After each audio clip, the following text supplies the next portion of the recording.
Shalom saudaraku, puji syukur kepada Tuhan Yesus.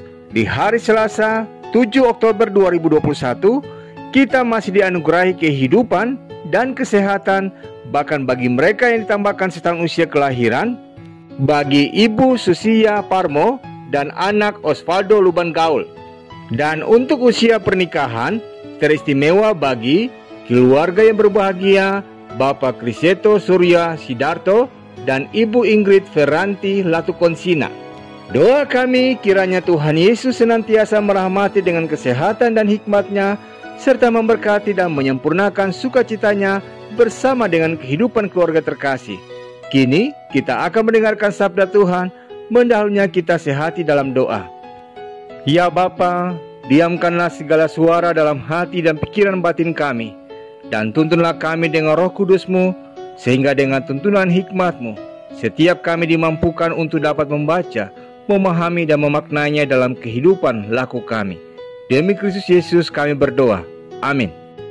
Bacaan Alkitab terambil dalam kitab 1 Raja-Raja pasal 17 ayat pertama hingga ayat yang ke-6 yang menyatakan, lalu berkatalah Elia orang Tisbe dari Tisbe Gilead kepada Ahab, demi Tuhan yang hidup Allah Israel yang kulayani, sesungguhnya tidak akan ada embun atau hujan pada tahun-tahun ini, kecuali kalau kukatakan. Kemudian datanglah firman Tuhan kepadanya, pergilah dari sini, berjalanlah ke timur dan bersembunyilah di tepi sungai Kerit di sebelah timur sungai Yordan. Engkau dapat minum dari sungai itu, dan burung-burung gagak telah kuperintahkan untuk memberi makan engkau di sana. Lalu ia pergi dan ia melakukan seperti firman Tuhan. Ia pergi dan diam di tepi sungai Kerit di sebelah timur sungai Yordan.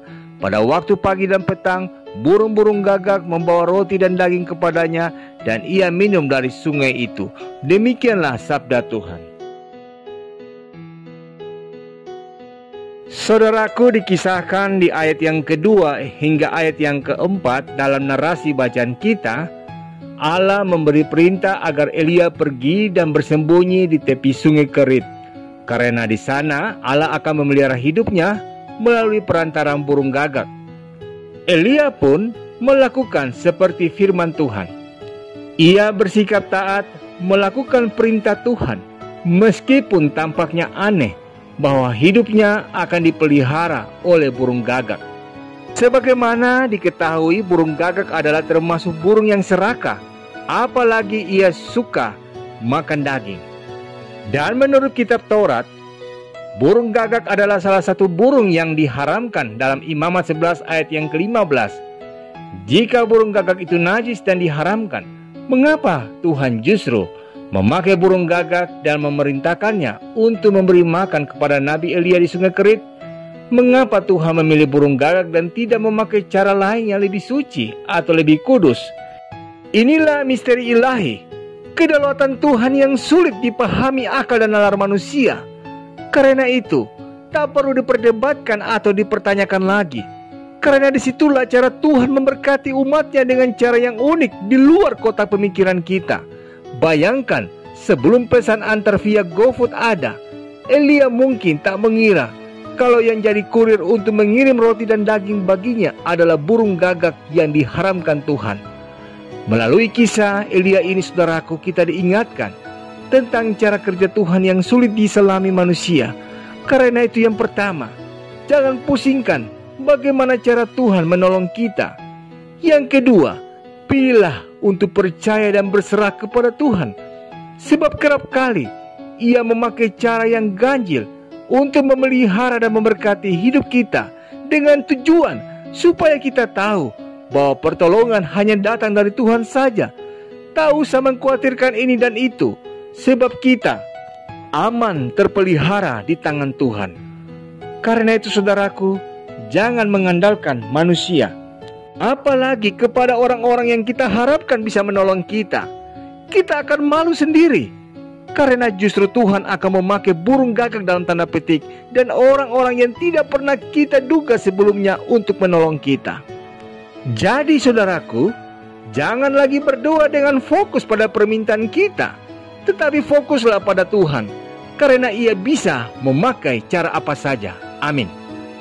Sahabat Maturia Ministry, mengakhiri perenungan di saat ini, kita sehati di dalam doa. Terima kasih Bapa untuk hari baru pemberian-Mu.